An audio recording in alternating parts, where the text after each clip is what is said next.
Houthi की तरफ से अब अमेरिका को दिया गया है बड़ा झटका और हूती ने ऐसे ऐसे जो खबरें आ रही हैं उसके मुताबिक जो सोर्सेस से खबरें हैं कि हूती ने अब बाब अल मंदेब के करीब MQ-9 रिपर ड्रोन को निशाना बनाकर गिरा दिया है। देखिए पिछले 12 घंटे के अंदर हूती की तरफ से जो हमले किए गए वो सब के सब हमले बिल्कुल उसी स्टाइल में किए जा रहे हैं, उसी तरीके से किए जा रहे हैं जैसे हमले ईरान करता है। जिस तरह से ईरान बैलिस्टिक मिसाइल्स दागता है, जिस तरह से ड्रोन अटैक्स होते हैं, जो डिफेंस सिस्टम ईरान का एक्टिवेट है, बिल्कुल इसी तरह से अब हूती के लड़ाके भी हमले कर रहे हैं। यानी जंग का अंदाज वही है जो ईरान करता है।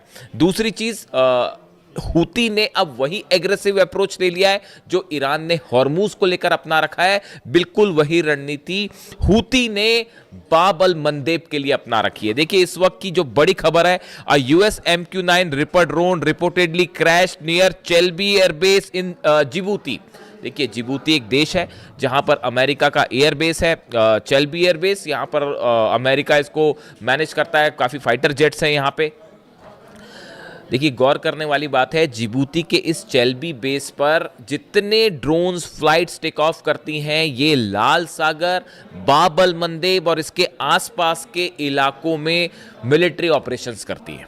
इसलिए चेल्बी एयरबेस बहुत इंपॉर्टेंट हो जाता है जिबूती का। अब जो खबरें हैं कि यहाँ पर एक MQ-9 रिपर ड्रोन जो है वो गिरा दिया गया है, क्रैश कर दिया गया है। और the embassy confirmed it was tracking an aircraft in distress but did not identify the aircraft और explain the cause of the incident. Reports have identified the aircraft as an MQ-9 while no group has claimed responsibility। देखिए अभी जो खबर है उसके मुताबिक एक MQ-9 Reaper drone था जिसने ये चेल्बी एयरबेस जो अमेरिका का है इससे टेक ऑफ किया। ये बाब अल मंदेब के आसपास था, तब इसने स्ट्रेस सिग्नल दिया और फिर उसके बाद ये लौटा नहीं और क्रैश कर गया। अब अमेरिका ये कह रहा है कि अंदेशा है कि हूती ने जो है वो इसको मार गिराया है। हालांकि अभी इसको लेकर कोई बड़ा दावा नहीं हुआ है, लेकिन ये माना जा रहा है कि हूती ने इसे मार गिराया।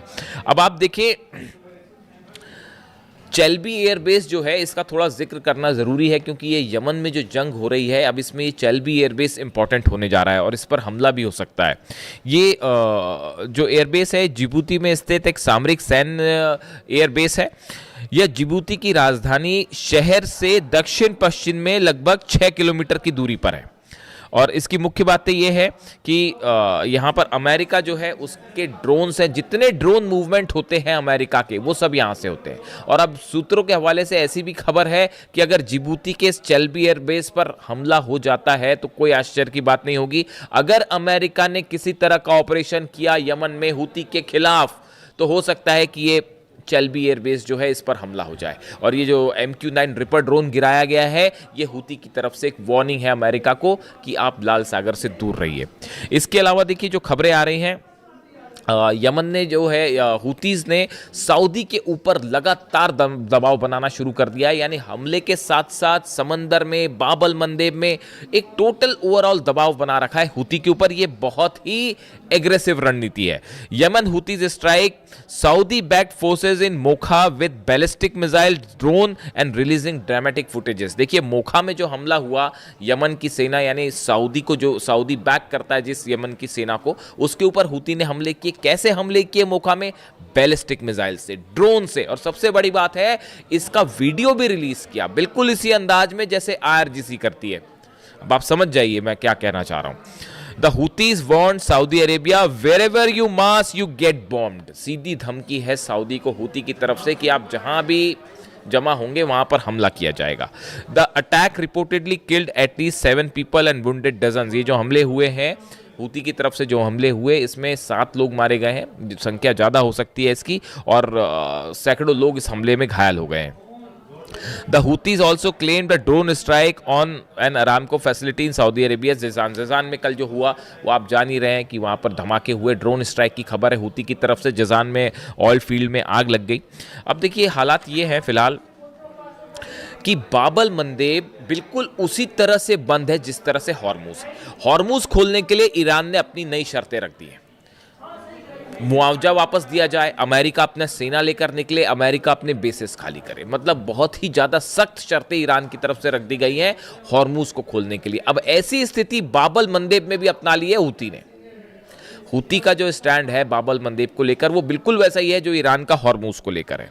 अब इस हालात में सऊदी अरेबिया क्या करेगा? देखिए ये बहुत अहम हो जाता है मामला, जिस तरह से ये पैक्ट साइन हुआ सऊदी पाकिस्तान हूती तुर्की का उसको लेकर ये था मामला कि अब ये सऊदी पर सीधा सीधा हमले हो रहे हैं, इसी को ही जंग कहते हैं, सीधे हमले हो रहे हैं। ऐसी स्थिति में तुर्की और पाकिस्तान क्या करेंगे?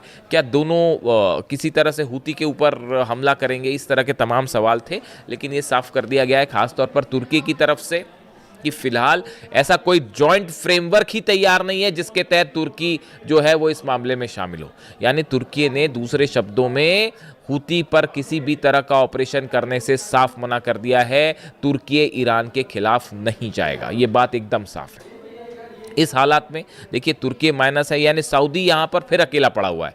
अमेरिका मदद करने की सिचुएशन में है नहीं, इजराइल जो है वो सऊदी की मदद करेगा नहीं। इस हालात में अब सवाल ये है कि सऊदी अपनी रक्षा कैसे करेगा, सऊदी की मदद कैसे होगी? ये अपने आप में एक बड़ी खबर। इसके अलावा देखिए एक और अहम खबर का जिक्र करना ज़रूरी है, वो है गाज़ा। नेतन्याहू की तरफ से बयान आया है कि वो एक तो 15 सूत्री जो प्रोग्राम है डोनाल्ड ट्रंप का, गाज़ा पीस प्लान जो है वो उसको स्वीकार करने से उन्होंने मना कर दिया, सीधा सीधा मना कर दिया। यानी ये देखिए आप, ये बता रहा है कि ये डोनाल्ड ट्रंप की लगातार कम होती पोजीशन को बता रहा है कि ईरान ने डोनाल्ड ट्रंप की हालत ऐसी कर दी है कि अब नेतन्याहू मुंह पर सीधा मना कर दे रहे हैं, क्योंकि सब कोई महसूस कर रहे हैं कि हर स्तर पर डोनाल्ड ट्रंप की हार हुई है, डोनाल्ड ट्रंप एडमिनिस्ट्रेशन की हार हुई है। चाहे हॉर्मूज हो, चाहे न्यूक्लियर पॉलिसी हो, चाहे जंग हो, आप जहां भी ले लें, चाहे एयर बेसिस हो, डिफेंस हो, सिक्योरिटी हो, सब में अमेरिका बुरी तरह से हारा है ईरान के साथ जंग। तो अब ऐसे हालात में हम नेतन्याहू भी सीधा सीधा जो है डोनाल्ड ट्रंप के प्रस्ताव को नकार दे रहे हैं और कह रहे हैं कि गाज़ा पीस प्लान को मैं नहीं मानूंगा। इसको लेकर तमाम खबरें आप देख सकते हैं, और इसको लेकर ईरान और इजराइल आमने सामने होंगे, इस बात को भी याद रखिए। गाज़ा को लेकर अब ईरान और इजराइल के बीच में बड़ी जंग होगी, ऐसे हालात बनते जा रहे हैं या बनाए जा रहे हैं, दोनों स्थिति है। लेकिन जो गौर करने वाली बात है, जो असली बात नेतन्याहू ने कही, वो गाज़ा पीस प्लान को स्वीकार नहीं करते, वो तो एक बात है ही, उन्होंने अपनी बातें कही कि हमास हथियार छोड़े वगैरह वगैरह, वो एक अलग चीज़ें हैं। लेकिन जो गौर करने वाली बात है वो ये है, नेतन्याहू ये कह रहा है कि मेरे जीते जी एक फिलिस्तीन एक राष्ट्र नहीं बनेगा, एक राज्य नहीं बनेगा। ये अपने आप में बहुत बड़ी बात है। नेतन्याहू का ये डिक्लेरेशन करना कि मेरे जीते जी फिलिस्तीन राज्य नहीं बनेगा, इस सेंटेंस ने ये बता दिया है कि आगे गजा को लेकर इजराइल की रणनीति क्या होगी। इस बयान ने बता दिया है कि गजा को लेकर अब एक नई जंग की शुरुआत हो सकती है। गजा को लेकर ये जो बात है, ये देखिए बहुत अहम सेंटेंस है जो मैं फिगर आउट कर पाया कि मेरे रहते रहते जो है, मेरे जीते जी जो है फिलिस्तीन राज्य नहीं बनेगा। यानी ये एक बड़ा चैलेंज है जो नेतन्याहू दे रहे हैं, और ये आधार रख रहे हैं एक नई जंग की, और ये भी बता दे रहे हैं कि गजा से ना फोर्स वापस आएगी, और अब ये भी साफ हो चुका है ना लेबनान से वापस आएगी ना गजा से आएगी, और सीरिया में भी जो इजराइल के ऑपरेशन है वो जारी रहेंगे। अब मुख्य सीट पर, ड्राइविंग सीट पर अब नेतन्याहू है, ना कि डोनाल्ड ट्रंप। डोनाल्ड ट्रंप पीछे होगा, नेतन्याहू स्ट्राइक करेगा, और प्लान है जितने ईरान के संगठन जो मदद कर रहे हैं उन सबको कमज़ोर करने का, चाहे हमास हो, चाहे हिजबुल्ला हो, चाहे हूती हो। लेकिन हो उल्टा रहा है, हूती भी वहाँ पर ज़बरदस्त दबाव दे रहा है, और लेबनान में जो है वो हिजबुल्ला भी लगातार हमले कर रहे हैं। वो खबरें आई रही हैं, आप देख रहे हैं किस तरह से इजरायली फोर्सेस को नुकसान पहुँचाया जा रहा है। यानी पूरा मिडिल ईस्ट एक बार फिर अनसेटल है बुरी तरह से। लाल सागर से लेके, हॉर्मूज से लेके, बाब-अल मंदेब से लेकर ऑयल बिजनेस पूरी तरह से ठप पड़ा हुआ है। ऐसे में ईरान ने अपनी शर्तें रख दी हैं अमेरिका के सामने। अब सवाल ये है कि अमेरिका क्या ईरान की शर्तों को मानेगा? क्या मुआवजा देने की बात जो ईरान ने कर दी है, क्या डोनाल्ड ट्रंप उसको मानेंगे? अगले चंद दिनों में एक बड़ा चेंज आप देख सकते हैं पूरे मिडिल ईस्ट में, और देख सकते हैं आप कि कैसे यहां पर समीकरण बदल रहे हैं, और पावर सेंटर शिफ्ट होके अब तेहरान और ईरान पहुंच चुका है। इससे जुड़ा जो भी अपडेट होगा आप तक पहुंचाऊंगा। कमेंट करके बताइए वीडियो कैसा लगा। Thank you so much.